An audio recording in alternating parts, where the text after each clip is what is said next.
Hello everyone. Our group will be presenting the multiracial student identity development. This group is composed of myself, Asuka Nosaka, Muna Omer, John Heisel, Madeline Lopez, Miley Boglin, and Chelsea Hapner. For the outline, I will be covering a brief history of mixed race development and identities in the United States. We'll be looking at some approaches to mixed race development, really focusing on Renn's ecological theory of mixed race development. We'll also explore some research and applications, followed by a conclusion and, of course, our reference page. Before we get into the history, I did want to just list some common terminology that might be used throughout the presentation. So mixed race, multiracial, biracial, mixed heritage, those are some terms you might hear. So in the United States, sexual unions and relationships between different races has pretty much been the foundation of this country's development. It occurred during colonization between native indigenous populations and Europeans. During slavery, blacks were developing and having relationships with natives as well as white communities. When the United States expanded west during the 19th century and of course took over some of Mexico's territory, there was a large amount of interracial mixing between Asian as well as Latino communities. And so it's safe to say that the development of our country has really been through the mixing of races here in the United States. Many parts of the world have recognized mixed race entities through history, but this is not necessarily the case in the United States, even though the previous slide has shown that mixing has been happening throughout this nation's history. In the 1700s to 1989, there were many rules and laws that barred mixed race identities in unions because of the desire for white communities to maintain power and privilege over other racial backgrounds. This concept of the hypodescent or one-drop rule was established. This law classified mixed race children under their subordinate of color background and really gained momentum during slavery because white slave owners had to come up with ways to justify their offspring with black slaves to stay in slavery. So these slave owners did not want their, mixed race children to gain any rights to the land or hold any privileges. So the one-drop rule established that mixed did not equal white, and only those who are racially pure can hold these spaces of privilege. Even if someone had 1/18 black quote-unquote blood, they would be seen as black. And that's the racial category that they were stuck in and influenced the way the United States saw race up until pretty much the 1960s to 1980s. The ideology of the one-drop rule continued to influence the U.S.'s view on race up till the 1960s. At this point, the concept of racial purity created laws that deemed mixed-race marriages as illegal in many states. The Loving versus Virginia court case in 1967 was monumental in mixed-race identity development because it legalized the unions of mixed-race marriages on a federal level. The picture provided is of Mildred and Richard Loving.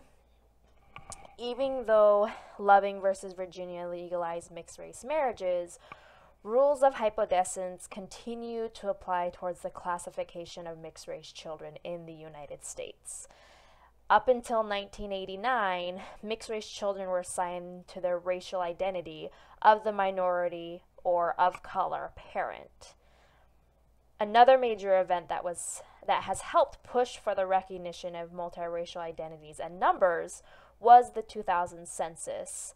This was the first time in U.S. history that had an option for mixed-race people to identify with more than one racial category. It was reported that almost 7 million people identified as mixed race during this one census. These are just some major events in history that helped shape where mixed race identity is today. Much of our nation's history has categorized mixed race people into a monoracial or singular category. And it was only recently that mixed race people were able to be recognized and self-identify as such. And this is shown in how recent many of our theories regarding mixed race development are. And these theories will be explored in upcoming slides by my classmates. And this is Chelsea, and I'm going to be covering the approaches of multiracial development. Earlier theorists believed that development would end in a marginal personality.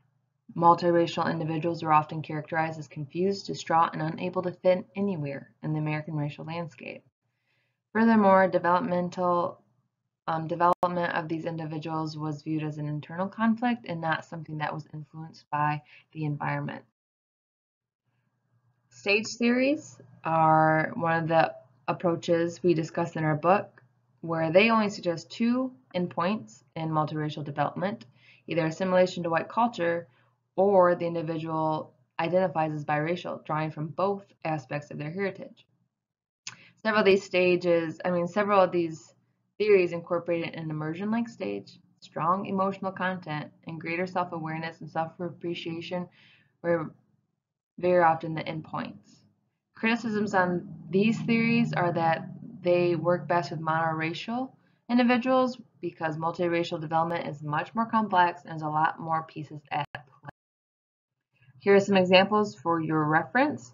So here's a variation of stages, but the endpoints all resound what I just said. In Korgen and Ponterato was a more complex theory. Theirs just kind of viewed the overall development in imperative periods of time an individual might experience from their preschool to adulthood. Typology approaches are next. These focus on the various identity choices that mixed race individuals might make. And furthermore, they support that integrated multiracial identity is not the only healthy option, whereas stage theories only suggested either white assimilation or acknowledge the fact that you're biracial and you draw from both. Typology approaches suggest that there's a lot of options in between, and even though you're biracial, you might only identify with one. Criticisms of these theories of Cortés and Daniel are that they were not based on reliable nor necessarily true data, and neither one of them examined the factors that influence an individual when they are choosing their identity. Next, we have ecological approaches. These approaches acknowledge that identity changes can be expected through changing social and environmental influences over time. This theorist identified 8 factors that influence identity. They are here for your reference, but some of them are physical appearance, political awareness, racial heritage, and spirituality. Criticisms of this particular theory are that it relied on qualitative measures, it had no follow-up, and it took in no consideration of various identities an individual might choose. Next up is Root. Root identified external factors that influence development as well, like the history of race within one's geographical region, something that many may not consider at first glance. Strengths of this theory are seen in all the theories that support what Root identifies. However, the criticisms include that none of the theories that support Root were designed to validate Root specifically. Furthermore, there's no specific application to higher education. Before I end, we will discuss quickly 3 different models of multiracial development. The first one is factor model of multiracial identity. It's where racial identity is chosen by the individual with considering multiple different facets of their life, so spirituality, racial ancestry, all coming inward. This does not include, however, geographic region, situation, or global experience, which is where if you were to leave to go to your ancestors' home country, you might be swayed one way over the other. Next is multiple dimensions of identity model. Identity is defined here by having multiple intersection dimensions. This reinforces the sense of fluidity of identity. You're constantly going around in circles, and you may reevaluate your identity through your class or your sexual orientation throughout your life. Finally, we have the intersectional model of multiracial identity. This has 4 core assumptions: that identity is influenced by several factors, it can change over time, that no racial identity decision is better than another, and other social groups can influence a person's racial identity. Another interesting point on this model is that individuals are defined more by the time lapse between their immigration to the US and to the present than the generation they were born in. Think, for example, baby boomers. And this over here is an image from our book as well, the galaxies. Just it's that fluid kind of feeling where you're gonna kind of be ranging all over. All right, and that's that. And now on to John with Renn's theory. This is John Heisel, and I'm going to talk about Renn's ecological theory of mixed race development. So Kristen Renn started this complex research project in about 2000, and she essentially researched the impact of different campus environments on multiracial students. So really looking at their development and influences of overlapping social situations. She did this by interviewing 56 mixed race students at 6 different colleges. Some of the aspects of the theory really focusing on ecological factors, influencing identity development, various labels individuals with mixed heritage use in identifying themselves. So thinking some of these ecological influences, really thinking about the importance of peer culture in space on multiracial identity development, basically like who you're around and where you go to school was a big part of her study. For biracial individuals, she also drew from Bronfenbrenner's model, which applied some of these aspects that included family background and heritage, extent of cultural knowledge, degree of experience with individuals of one's own heritage and other cultural backgrounds, and physical appearance. So pulling in all these aspects, Renn basically decided that the key to development is the increasing complexity of interactive processes that the individuals engage. So basically, like the more complex the location is, the more they will develop. So for example, a college where students have many options for basic multiracial students to just make sense of their race and understand the world around them. So with that in mind, she looked at college settings influencing identity of mixed race students through a couple different variables. So basically microsystems encouraging face-to-face interactions. She also looked at mesosystems, which are essentially the point where social microsystems merge, and looking at those of campus culture.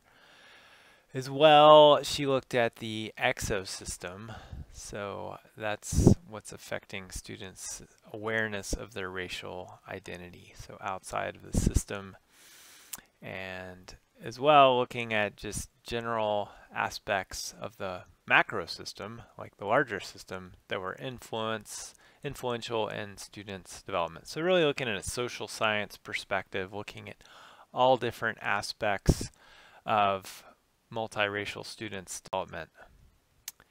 So it was also revealed for a mixed race student that a single identity, such as a race, being white, Latino, etc., may not be desirable or possible. And the classic example is a student that goes to enroll in their college and they get an application that only allows them to enter one race. So they don't have the ability to identify as multiracial. So definitely an issue here. As well, Renn's fluid and non-exclusive identity patterns came up. I'll just go through those really quick. with monoracial, basically like one race, close to half identified in this, and they typically chose their non-dominant ancestry. With multiple monoracial identities, for example, their race was like white and Latino, they usually chose their parental heritage. And we also have multiracial or extra-racial identities, which is basically that they're opting out of choosing a race. There was also an example of situational identities where over half of them chose that depended on the context. So some complexity there. Just real quick on this slide, this is looking at roots, which actually Maria Root is another theorist, and she researched that factors that affected the choice of racial and ethnic identity in multiracial people. So came up with this chart. So some of these factors including like location, family, traits, etc. So lots of research there about ecological approach to multiracial identity.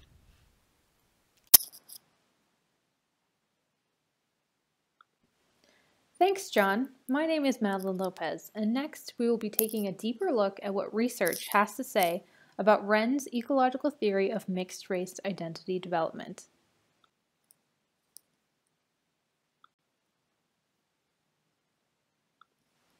Renn herself found some interesting trends in her 2004 study in relation to how students identified with the 5 identity patterns she listed: monoracial, multiple monoracial, multiracial, extraracial, and situational.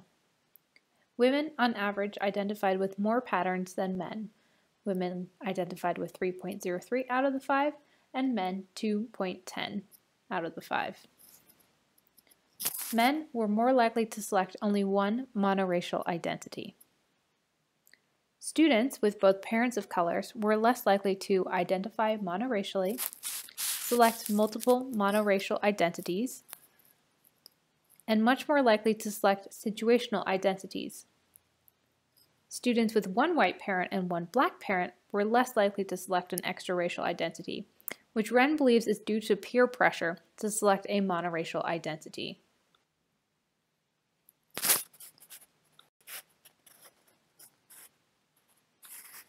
Other researchers have come to conclusions supportive of Renn's ecological theory of mixed-race identity development. Wallace, in a 2001 study, found that many mixed-race students identify more than one way. 14 out of the 15 high school and college students studied identified themselves by at least 2 labels. However, a study that same year by Kilson found the opposite. Miville et al. In 2005 had most participants identifying both a private multiracial identity and a public identity, more monoracial. These were often adapted to social surroundings and the expectations of others. This conclusion is similar to what Renn suggested in her ecological theory.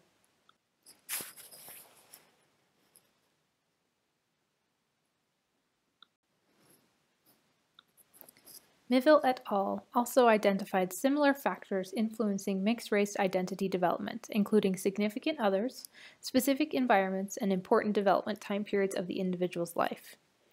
Renn's study found differences based on the type of institution students attended, where the culture and the curriculum influenced their mixed-race identification.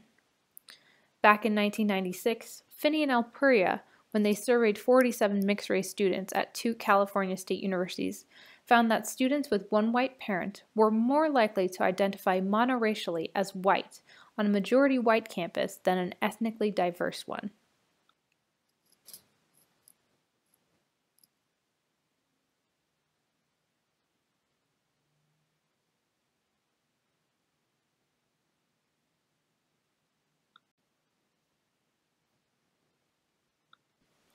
Many studies have echoed the conclusion that college is both a challenging and important time for the multiracial identity development of individuals.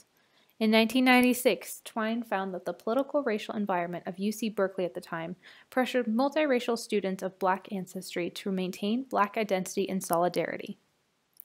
Korgen, in 1998, identified the same pressure to choose between Black and white identities for multiracial students of Black ancestry that were interviewed. Brown, in a 2001 study, drew how lacking identification options for students upon applying to university meant they were recruited by monoracial groups on campus, where some felt at home, but others felt forced to choose between their conflicting identities.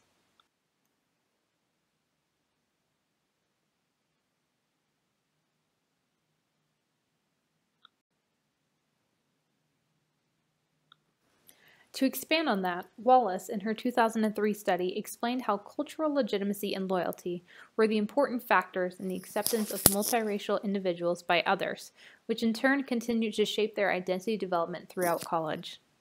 For these individuals, this acceptance and the self-identification with peers and other campus groups comes from the range of fluency they have with their own racial and ethnic cultures. A. King, in the 2008 study, added that how others perceive multiracial students, including their physical appearance and the pressure to conform to those perceptions, were the biggest challenges on campus for multiracial students.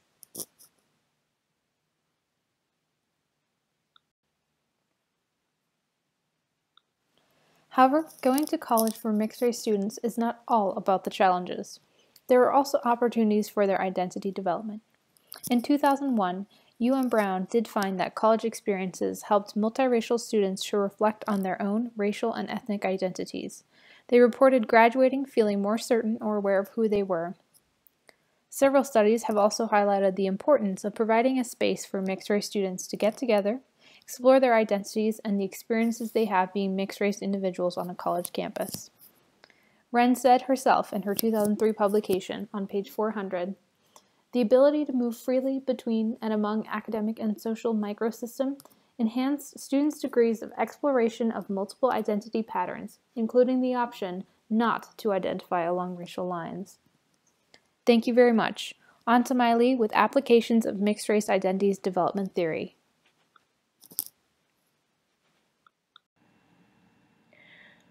So now that we've heard a little bit more about Renn's theory, it's really important to go over how applicable this is on campus and kind of the what's next question. One of the strengths of Renn's theory is that they actually provided a large number of implications that we can move forward with in higher education practice. So to go through a few of the examples provided, we can look at assessment. So really taking stock of what our current campus looks like, what is the campus climate on multiracial identity and racial identity in general, and determining the number of multiracial students, faculty, and staff that we currently have on campus.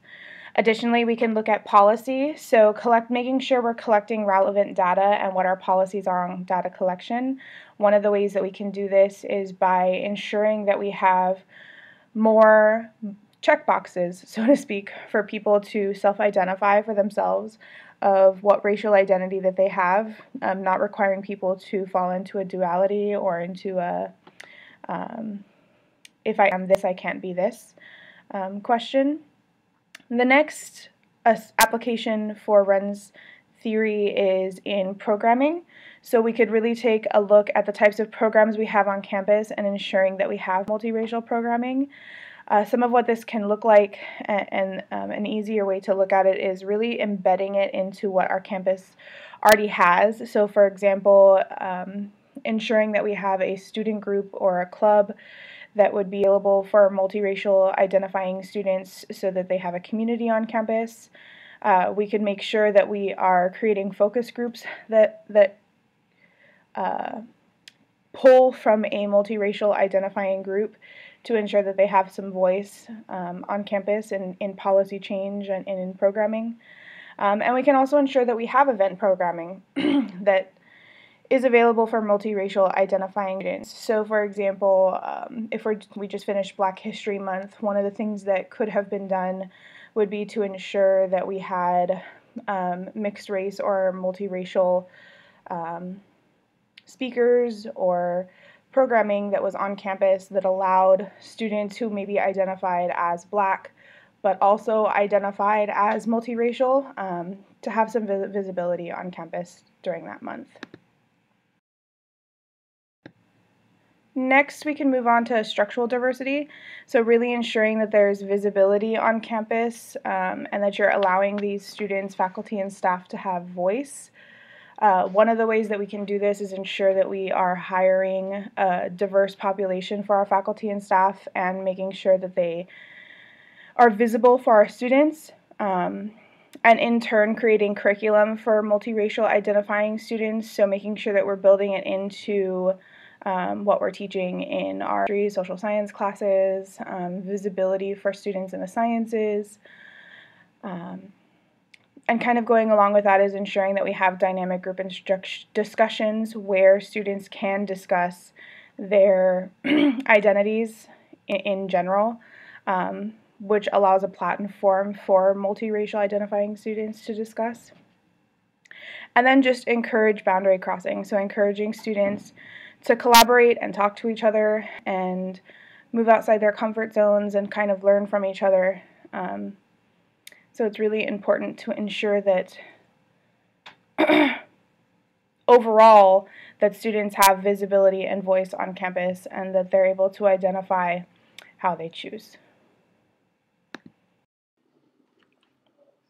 Hi, my name is Muna. I will be doing the conclusion and future directions section. As mentioned in the book, mixed race identities tend to be fluid, meaning that depending on the surrounding and the environment that they encounter, they tend to change or adapt to that surrounding. And some of the perception of mixed race identities is that they do not conform to regular or traditional understanding of racial background. This basically means that it could be physical. Multiracial students or individuals can look different than monoracial individuals, so it's harder for people to identify them as just being one particular type of race or identity. Some of the things that could be done to support multiracial students are awareness. Higher education practitioners need to make everyone on campus be aware of the fact that it's not just monoracial students attending a particular campus and creating resources for multiracial students to have something that they feel belong to and welcomed. And also, higher education can challenge some of the rules that pushes individuals into a particular box. For example, some of the forms that gets filled out when registering for classes and such, or registering for sports or anything in general, is that you only have about 4 choices. Either you're African American and Black, or you're white, or you're Native American, or other. It is important to diversify and expand on that, so those multiracial students can feel that they fit in and that they know that they have a box that they can check off without feeling that they're neglecting a part of who they are. And some of the important aspects to consider when it comes to multiracial students is that many mixed individuals might face similar challenges, and it is important to figure out those particular challenges as a whole, so higher education practitioners can figure out a resolution that will be able to help fix or resolve those challenges. It might not happen in a day or two, but it is important to work towards the particular issues that the multiracial individuals are facing and figuring out a way to resolve them. And it is also important to remember that not all mixed race students or individuals come from similar background, and it is important it is essential, in fact, to celebrate the multicultural aspect of all of the students and making them feel welcome on campus and in school environment in general. Thank you.